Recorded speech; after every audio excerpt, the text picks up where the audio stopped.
নমস্কার, প্রত্যেককেই জানাই স্বাগতম। আলোচনা করছি ২০২৪-এর আগস্ট মাসের ১৫ তারিখ থেকে সেপ্টেম্বর মাসের ১৫ তারিখ, এই একটা মাসের সময়কাল কর্কট রাশির জাতক জাতিকাদের জন্য কতটা বিশেষ, বা কর্কট রাশি জাতক জাতিকাদের এই সময়কালের মধ্যে কোন কোন ক্ষেত্রে আমরা স্পেসিফিক কিছু পরিবর্তনের জায়গা লক্ষ্য করতে পারবো, এবং কর্মজীবন থেকে শুরু করে স্বাস্থ্য কিংবা অর্থনৈতিক অবস্থা থেকে বিবাহিত জীবন, প্রত্যেকটি বিষয়কে আমরা ইভেন্ট অনুসারে পরপর কিন্তু আলোচনা করার চেষ্টা করব।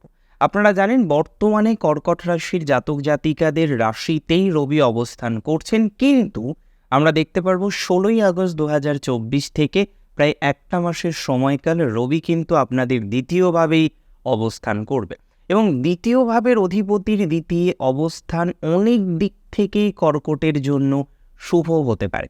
প্রথমেই আপনাদের ফাইন্যান্সিয়াল জায়গাটার কিন্তু কিছুটা হলেও স্টেবিলিটি বৃদ্ধিপ্রাপ্ত হবে, এবং বিগত দিনে কর্কটের এমন এক্সপিরিয়েন্সও হয়েছে যে আপনার কাছে অর্থ থাকা সত্ত্বেও আপনি ব্যয় করতে গিয়ে বহু সমস্যায় পড়েছেন, বা আপনি ভোগ করতে গিয়ে অনেক সমস্যায় পড়েছেন। হয়তো আপনার নামে অর্থ রয়েছে, আপনার ব্যাংকে অর্থ রয়েছে, কিন্তু আপনি এমন কিছু ঝামেলার মধ্যে পড়লেন, এমন কিছু ব্যাংকিং বলা যেতে পারে সিস্টেম ডিস্টার্বের মধ্যে পড়লেন, বা আপনি আপনার নিজের টাকা কাউকে হয়তো ধার দিয়েছিলেন, এবং সেই টাকার অ্যামাউন্টটা হয়তো অনেকটা, সে আপনাকে টাকা ফেরত দিচ্ছে না। এদিকে আপনার ওই যে বলে নামে আপনি টাকা ধার দিয়েছেন, কিন্তু আপনার কাছে তো কোনো অর্থ নেই। সো এই ধরনের বিষয় বা এই ধরনের অনুরূপ বিষয়কে কেন্দ্র করে কর্কট কিন্তু বেশ ভোগান্তির মধ্যেই ছিলেন, যে কারণে বলা যেতে পারে আপনাদের 4th হাউসের লর্ডের কিছু অবস্থান দেখে আমরা এই প্রেডিকশনটা রাখতেই পারি যে আপনাদের সুখ নিদ্রা, আপনাদের শান্তির ঘুম কিন্তু বিঘ্নিত হয়েছিল। অ্যাকচুয়ালি 4th হাউসের লর্ড হচ্ছেন ভিনাস, আর আপনারা জানেন যে চতুর্থ ভাবের উপর ডিপেন্ড করে একজন জাতক বা জাতিকা কতটা সুখী আছেন, কতটা সুখের সাহায্যে বা সুখের মাধ্যমে তার জীবন চক্রকে এগিয়ে নিয়ে যেতে পারছেন, কিংবা আমরা এই বিষয়টাও জাজমেন্ট করতে পারি ম্যাটেরিয়ালিস্টিক জগতের যে গেন, লাইক আপনি একটি বাড়ি ক্রয় করবেন, আপনি একটি গাড়ি ক্রয় করবেন, এই যে বিষয়বস্তুগুলো, এটি কিন্তু 4th হাউসের থেকেই জাজমেন্ট করা হয় বা জাজমেন্ট করা উচিত। অবশ্যই কারক গ্রহ পৃথক পৃথক হবে, বাড়ির ক্ষেত্রে পৃথক হবে, গাড়ির ক্ষেত্রে পৃথক হবে। নর্মাল আপনি বাড়ি নির্মাণ করলে যে ধরনের রুলিংস আসবে, নিশ্চিতভাবেই কারক গ্রহ ফিনিশ প্রোডাক্ট বা ফ্ল্যাটের ক্ষেত্রে একটু অন্যরকম হবে। যাই হোক, সেই বিষয় নিয়ে অবশ্যই বিচার্য। তবে এই মুহূর্তে যেটা আমি আপনাদের সাথে শেয়ার করতে চাইছি, যে চতুর্থপতির দারিদ্র্যযোগ তৈরি করা, ঘন ঘন রবিযুক্ত হওয়া, এটি কিন্তু আপনাদের এই সুখনিদ্রা, গৃহ বা বাহন ইত্যাদি বিষয়ের ক্ষেত্রে বারংবার জটিলতার জায়গা দিয়েছে, মনোকষ্ট কিন্তু বারংবার দিয়েছে। আপনি যতবার চেষ্টা করেছেন বিষয়টি নিয়ে এগিয়ে যাওয়ার, যতবার আপনি চেষ্টা করেছেন যে কন্ট্রোল করে এগিয়ে যাওয়ার, সেখানে কিন্তু আপনাকে বাধাপ্রাপ্ত হতে হয়েছে। এখন দাঁড়িয়ে যদি আপনি আমায় প্রশ্ন করেন যে এই মাসটিতে এই অবস্থাটা কতটা পরিবর্তিত হবে, দেখুন, প্রথমেই বলবো ক্রয় করার জন্য এই সময়টা আদর্শ নয়। কিছু কিছু ক্ষেত্রে বিক্রি করার জন্য সময়টা আদর্শ। স্থায়ী প্রপার্টি রিলেটেড বিষয়ে এই সময় কিন্তু কিছু যোগাযোগ বাড়বে, কিছু দাম বৃদ্ধিপ্রাপ্ত হবে। লাইক দ্যাট, আপনি হয়তো একটা 1 ইয়ারের প্রপার্টি বিক্রি করার পরিকল্পনা করেছিলেন, বিগত দিনে দাম উঠেছিল 60L, বর্তমানে যদি আপনি ট্রাই করেন সেটা কিন্তু অনেকটা ইনক্রিজ হতে পারে, বা বিক্রয় করার জন্য একটা পারফেক্ট কম্বিনেশন সেটি কিন্তু কর্কটের রাশিচক্রে রয়েছে। কিন্তু ক্রয় করার জন্য যে অবকাশ প্রয়োজন, সেই অবকাশটা কিন্তু খুব বেশি স্ট্রং নয়। কর্কট রাশির জাতক জাতিকাদের অনেকেই আছেন, তারা বিদেশে হয় যাওয়ার চেষ্টা করছেন, কিংবা বিদেশে আছেন, বা বিদেশে থেকে নিজের যে ভিসা, ওয়ার্কিং ভিসা হোক বা যে ধরনেরই ভিসা হোক না কেন, সেটার মেয়াদটাকে বৃদ্ধিপ্রাপ্ত করার চেষ্টা করছে। এই ধরনের বিষয় আমি বলে রাখি, যারা কর্ম সংক্রান্ত বিষয়ে বিদেশের মাটিতে রয়েছেন, তাদের কর্ম সংক্রান্ত বিষয়ে এনহান্সমেন্ট বা ডেভেলপমেন্ট, এই জায়গাগুলো কিন্তু আমরা এক্সপেক্ট করতে পারি। অর্থাৎ মোরাললেস এটা বলা যেতে পারে যে আপনাদের কর্ম সংক্রান্ত বিষয়ে আপনাদের বিদেশ যাওয়া সেটা সার্থক হবে। যারা বিদেশে কর্ম সংক্রান্ত বিষয়ে আছেন তাদের ক্ষেত্রে সার্থকতা আসবে, এবং যারা রিসার্চ রিলেটেড কোনো কিছুর সাথে আছে, লাইক দ্যাট আপনি পোস্ট ডক করছেন হয়তো ইউএসএ থেকে, বা আপনি যে কোনো একটা উন্নতশীল বা একটা দেশ থেকে, যেটা বিদেশ হিসেবে আমরা জানি, সেখান থেকে আপনি একটা এডুকেশন পার্সু করছেন, এই ধরনের বিষয়ে কিন্তু পজিটিভিটির মাত্রাটাই থাকছে। কর্কট রাশির অন্যতম একটি বড় সমস্যা যেটা বিগত দিনে আপনাকে ফেস করতে হলো, সেটি হলো related to politics. Political victim হলেন, বিভিন্ন রকমভাবে প্রেশার আসতে শুরু করলো, এবং যারা পলিটিক্যাল বিষয়ের সাথে অ্যাটাচড, সেখানে গিয়ে আপনি দেখলেন যে আপনার নিচের কর্মীরা তারা আপনাকে এমনভাবে ফোর্স দেওয়া শুরু করলো যেখানে আপনার এক্সিস্টেন্সটাকে রাখাটাই হয়তো একটা চ্যালেঞ্জের মুখে ছিল।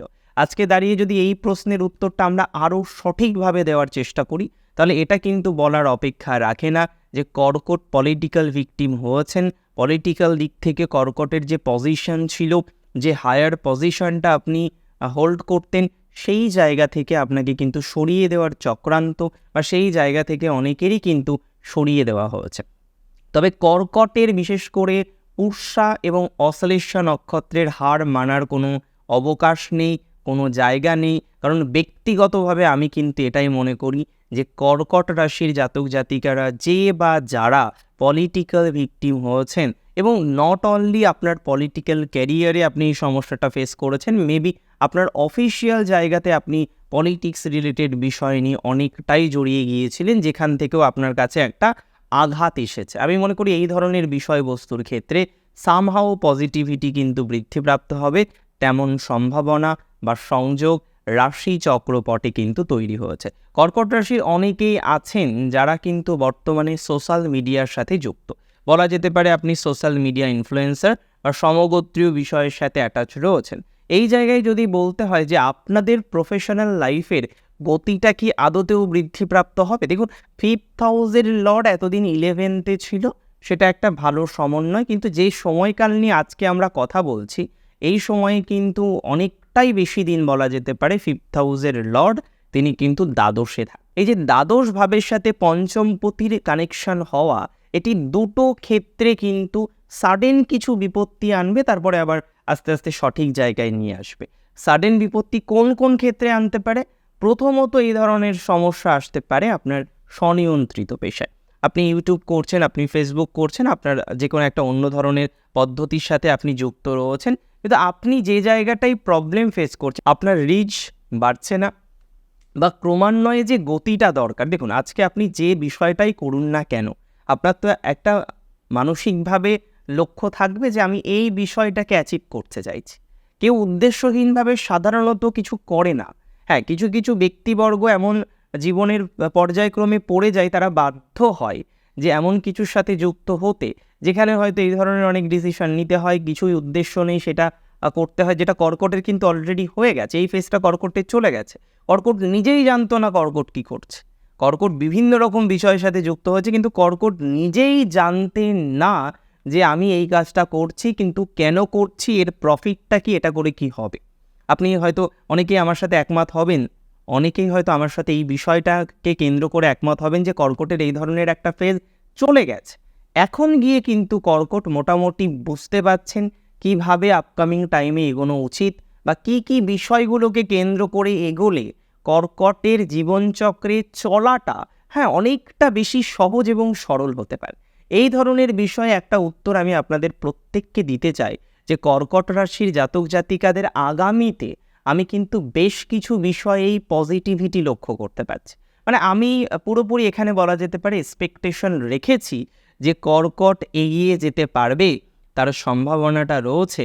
এবং রিলেশনশিপের ক্ষেত্রে কর্কটের যে পর্যায়ক্রম সেটা কিন্তু একটু চিন্তার, কারণ রিলেশনশিপ নিয়ে কর্কটের সবথেকে বেশি মাথা ব্যথা। কারণ কর্কট বারবারই দেখেছেন যে মানুষটিকে তার নিজের সীমানার মধ্যে প্রবেশ করতে দেয়, তারাই যেন মাথায় উঠে বসে। কর্কট যতদিন সেই মানুষটার সাথে দূরত্ব রেখে কথা বলে, কর্কট কিন্তু সেই মানুষটার থেকে শুধুমাত্র সম্মান, সহমর্মিতার বদলে সহানুভূতি ইত্যাদি ইত্যাদি বিষয় অ্যাচিভ করতে পারে। কিন্তু কর্কট যখনই তার মনের কথাগুলো শেয়ার করে দেয়, বা কর্কট বুঝিয়ে ফেলে যে তার প্রতি সে কতটা অ্যাটাচড বা তার উপর কতটা ডিপেন্ডেন্ট, এই জায়গা থেকে কর্কটের প্রবলেমটা শুরু। অ্যাকচুয়ালি জল রাশি কর্কটে, তার মধ্যে আমরা মায়ের গুণ দেখি, তার মধ্যে আমরা কেয়ারিং দেখি, তার মধ্যে আমরা ভালোবাসা দেখি।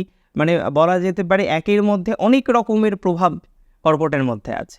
সে তার পার্টনারকে বকছে, সে তার পার্টনারকে ভালোবাসছে, সে তার পার্টনারকে কেয়ার করছে, মানে সমস্ত রকম গুণাবলী কর্কটের মধ্যে আছে। সে তাকে ডিরেকশান দিচ্ছে, সে তাকে মোটিভেশান দিচ্ছে, এদিকে কর্কটের নিজেরই হয়তো সামনে কিভাবে চলবে সেটা সম্পর্কে সম্যক ধারণা নেই। কিন্তু কর্কট অপরের জন্য খুব লাকি বলা যেতে পারে যে প্রভাব রাখে, বা বলা যেতে পারে যে কর্কট রাশির জাতক বা জাতিকাদের যারা পার্টনার হিসেবে পান, জীবনসঙ্গী হিসেবে পান, দাম্পত্য কেমন থাকছে দ্যাটস আনাদার ম্যাটার, কিন্তু সে তার জীবনচক্রে এগিয়ে যাওয়ার জন্য যে প্রেরণা বা প্রেষণার প্রয়োজনীয়তা থাকে সেটি কিন্তু কর্কটের থেকে পাবে, বা বলা যেতে পারে যে তার মানসিক স্বাস্থ্য সেটা কিন্তু ডে বাই ডে পজিটিভ দিকে যাবে। আমি এমন অনেক কর্কট রাশির জাতিকাকে দেখেছি যে সে সর্বদাই তার হাজব্যান্ডকে মোটিভেশন দিচ্ছেন, বা কর্কটের জাতক সে তার ওয়াইফকে মোটিভেশন প্রদান করছে যে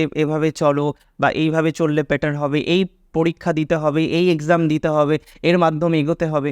কিন্তু তার হয়তো নিজেরই মেন্টাল হেলথ একেবারে প্রবলেমেটিক জায়গায়। আর একটা বিষয় কিন্তু কর্কটের মাঝে দেখা গেল, অনেকেরই ওসিডি রিলেটেড প্রবলেম, বা বলা যেতে পারে একটু বেশি খুঁতখুঁতে স্বভাব আমরা লক্ষ্য করতে পারছিলাম, যে ছোটোখাটো বিষয় নিয়ে একটু বেশি ভাবছে।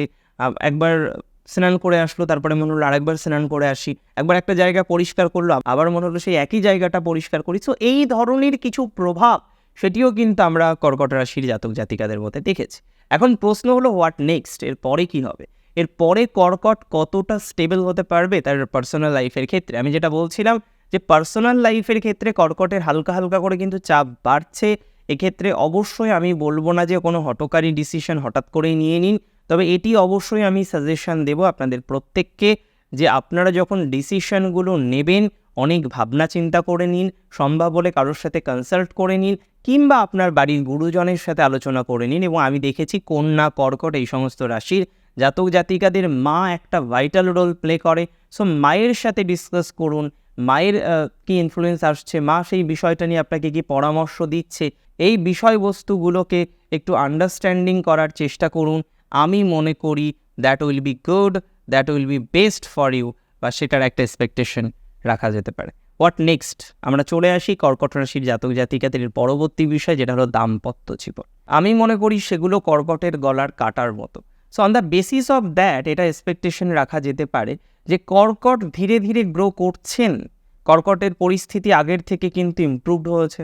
অনেক ক্ষেত্রে আমরা লক্ষ্য করতে পারি যে কর্কট যেভাবে চলছে তাতে ফ্যামিলি লাইফটা অন্তত এখানে বলা যেতে পারে যে ডিভোর্সের সম্ভাবনাটা অনেকটা কমে গিয়েছে। কিন্তু এটা তো অবশ্যই বাস্তব। কর্কটের একটি ঢায়া চলছে, কর্কটের মেন্টাল হেলথ খুব ভালো জায়গায় নেই, বারংবার মেন্টালি বিভিন্ন রকম ডিস্টারবেন্স কর্কটকে ফেস করতে হচ্ছে। এবং আজকে দাঁড়িয়ে যখন আমরা কথা বলছি এই সময়েও কিন্তু কর্কটের মেন্টাল হেলথ নিয়ে নানা রকমের প্রবলেমের জায়গা রয়েছে, এটা নিশ্চয়ই আপনারা আমার সাথে সহমত হবেন। কিন্তু প্রশ্ন হলো কর্কটের এই যে মেন্টাল হেলথের ডিস্টারবেন্স, কর্কটের এত রকমের সমস্যা বা এত রকমের প্রবলেম, সেই বিষয়গুলো কিন্তু আমরা ধীরে ধীরে লক্ষ্য করব সঠিক জায়গায় যাবে। এবং এটুকু আপনাদের আমি অ্যাসিওর করি, এই মুহূর্তে হঠাৎ করে আর ফ্যামিলি লাইফে নতুন প্রবলেম আসবে না। হ্যাঁ, যে প্রবলেমগুলো এক্সিস্ট করে, যে প্রবলেমগুলো অলরেডি আছে, হ্যাঁ সেটা নিয়ে অবশ্যই জটিলতার জায়গা দেখতে পাচ্ছি, যে সেটা এত সহজ হবে না সমাধান করার জন্য। বাট ইয়েস, এটা সমাধানযোগ্য, এটি অবশ্যই সমাধানের একটা পর্যায়ক্রমের মধ্যে আসবে। যদিও এটি একটু টাইম টেকিং হতে পারে, যদিও এটি একটি সময় সাপেক্ষ বিষয় হতে পারে, এটি যে কর্কটের জন্য লাভদায়ক হতে চলেছে এটি নিয়ে কোনো সন্দেহ নেই। আরেকটা কথা আমি কর্কট রাশির কর্মজীবনের প্রসঙ্গে বলবো, যারা স্বদেশে রয়েছেন, যদিও দূরে রয়েছেন, চাকরি করেন, বিশেষ করে অস্ট্রেলিয়ার যারা আইটিতে রয়েছেন বা ফাইন্যান্সিয়াল কোনো ডিপার্টমেন্টে রয়েছেন বা অ্যাকাউন্টসের সাথে যুক্ত, তাদের ক্ষেত্রে কিন্তু একটা স্ট্রং পসিবিলিটিস থাকছে চেঞ্জ হওয়ার। সো পরিবর্তনের একটা প্রভাব রয়েছে, বা এখানে এমন হতে পারে যে আপনি দীর্ঘদিন ধরে পরিবর্তনের জন্য চাইছিলেন যে পরিবর্তনটা হোক, এবং সেটি গিয়ে হয়তো এই সময়ে বাস্তবায়িত হলো। এমন একটা সম্ভাবনা বা একটা স্ট্রং পসিবিলিটিস কিন্তু থাকবে কর্কট রাশির জাতক জাতিকাদের আপলিফমেন্টের ক্ষেত্রে বা সমগোত্রীয় বিষয়বস্তুর ক্ষেত্রে। এটি নিয়ে কোনো রকম ডাউট আমি কিন্তু প্রকাশ করছি না, বা অ্যাকচুয়ালি ডাউট প্রকাশ করার কোনো রকম অবকাশও কিন্তু থাকছে না। আমরা চলে আসি পরবর্তী বিষয়ে। আমাদের পরবর্তী বিষয়ের যে আলোচনা, সেখানে আমাদের নিশ্চিতভাবেই এটা নিয়ে আলোচনা করতে হবে কর্কটের যারা ব্যবসা করেন তাদের অবস্থাটা ঠিক কেমন। দেখুন, কর্কটের ব্যবসায়ীদের আপনারা জানেন যে পরিস্থিতি মোটামুটি, এটা নয় যে গ্রাফ খুব সুন্দরভাবে উপরে উঠছে, তবে এটি অবশ্যই যে কর্কটের যে ব্যবসায়িক জায়গাটা সেটা মাঝে মাঝেই ডিটোরিয়েট করছে, মাঝে মাঝে আপনাকে বহু প্রেশার এর মধ্যে দিয়ে যেতে হচ্ছে, যেখানে কিছু দেনা আপনার অলরেডি হয়ে গিয়েছে, সেই দেনাগুলোকে এখন সংশোধন করার একটা প্রচেষ্টা আমাদের রাখতে হবে, বিকজ এটা ছাড়া আর অপশানই বাকি, এটা ছাড়া আপনার কাছে আর অপশান কী বা আছে, রাইট? কোনো অপশান নেই। সো এখানে যেটা দরকার যে আপনার ধীরে ধীরে ব্যবসাটাকে একটু গ্রোথ করা, যদিও আমি মনে করি কয়েকটি সিলেক্টিভ ব্যবসায় কিন্তু এ মাসে পজিটিভিটি থাকবে, তবে প্রত্যেকটি ব্যবসায় যে ভালো দিকে যাবে সেটা আমি মনে করছি না। মোটামুটি কর্কটের ক্ষেত্রে মনে করা যায় যে বা যারা ভারী দ্রব্যাদির ব্যবসা করেন, যে বা যারা ইট বালি সিমেন্ট এই সংক্রান্ত বিষয়ের সাথে যুক্ত, যে বা যাহারা যুক্ত রয়েছেন লোহা ইত্যাদি ইত্যাদি বিষয়, তাদের জন্য শুভ। তবে যারা এক্সপোর্ট ইম্পোর্টের ব্যবসা করেন, যারা যুক্ত রয়েছেন ভেজিটেবল বা কাঁচামালের ব্যবসায়, তাদের জন্য একটু সমস্যা হতে পারে। যারা যেতে চাইছেন বিদেশে মূলত ব্যবসার সূত্রে, তাদের জন্য এই সময়টা একটু ডাউন চলবে। এবং আরেকটা কথা বলি, যারা সেলফ প্রফেশন রিলেটেড বিদেশে যোগাযোগ করতে চাইছেন তাদের জন্য বিষয়টা ডাউন চলবে, বাট চাকরি রিলেটেড বিষয়, ফরেন ল্যান্ড বা foreign connection will be good. আরেকটা কথা মনে করা যায়, কর্কটের এই সময়কালে কিন্তু তাদের সব থেকে একটা বড় সমস্যাও রয়েছে, সেটা হলো চেনা মানুষগুলো অচেনা হয়ে যাবে, এবং যেভাবে তাদের বিহেভিয়ার দিন দিন পরিবর্তন হচ্ছে, এতটা বিহেভিয়ার পরিবর্তন কিন্তু গিরগিটিরও হয় না, বা এতটা রং পরিবর্তন গিরগিটিরও হয় না, সেটা বলা যেতে পারে। অ্যাকচুয়ালি যেটা হচ্ছে, কর্কটের খুব কাছের মানুষগুলো, সেটা হয়তো আপনার শ্বশুরবাড়ির একজন মানুষ যে আপনাকে খুব সাপোর্ট করে, কিন্তু আপনি এতদিন পরে রিয়েলাইজ করলেন যে সাপোর্ট তো দূর, যতগুলো কথা শেয়ার করেছেন সবই পাচার হয়ে গেছে। বা কর্কটের এই বিষয়টা আসছে যে বিষয়গুলোই কর্কট শেয়ার করছেন, সেই বিষয়গুলোই কিন্তু কেউ বা কারা তারা কর্কটের ক্ষেত্রে একটা সমস্যার জায়গা নিয়ে আসছে, বা বলা যেতে পারে যে কর্কটকে একটা প্রেশার কিন্তু অলমোস্ট দিয়ে দিচ্ছে, যে আপনি শেয়ার করছেন সেই কথাটা যার নিয়ে বললেন তাকেই হয়তো গিয়ে বললো, আপনি পরে জানছেন, আগে জানলে আর তো বলতেন না, তাই না? সো এই বিষয়গুলোতে আমি এটাই বলবো যে আপনাদের এখন রিলেশনশিপের জায়গা, মিত্রভাব, হ্যাঁ বন্ধুভাব, এই জায়গাগুলো খুব স্ট্রং নেই। তার মানে যেটা করতে হবে আপনাকে সেটা হলো মিত্রদের সাথে সব শেয়ার করার ক্ষেত্রে একটু সচেতনতা রাখতে হবে, বা আপনার যে মানুষের সাথেই হোক না কেন আপনি মন খুলে সব বলে দেন, এটা কিন্তু একটু মাথায় রাখতে হবে। এই টাইমটা সর্বোত্তম হতে পারে পুনর্বসুর জন্য, অশ্লেষার পরিবর্তন ইত্যাদি ইত্যাদি বিষয় জায়গাগুলো বেশি। পুষ্যার কিন্তু আবার কিছু ফলস ব্লেমিং আসতে পারে, বিশেষ করে শুক্র যখনই নিচস্থ হবে 26 তারিখ থেকে সেপ্টেম্বরের 18, আমি এই টাইমের মধ্যে কিন্তু একটা সমস্যা দেখতে পাচ্ছি পুষ্যার। সো এখানে পুষ্যাকে অনেক বেশি সচেতন থাকতে হবে, এবং আমি মনে করি, আমি বিশ্বাস করি যে পুষ্যার সচেতন থাকবেন, অনেকটা এনহান্সমেন্টের জায়গা তৈরি করতে পারবেন। অনেক ভালো থাকুন আপনারা প্রত্যেকে, আপনাদের প্রত্যেকের জন্য রইল শুভকামনা আমার তরফ থেকে, এবং অবশ্যই ভালো থাকুন, সুস্থ থাকুন, শ্রী গণেশের কৃপায় থাকুন। শেষ করছি আজকে এখানেই। জয় শ্রী গণেশ।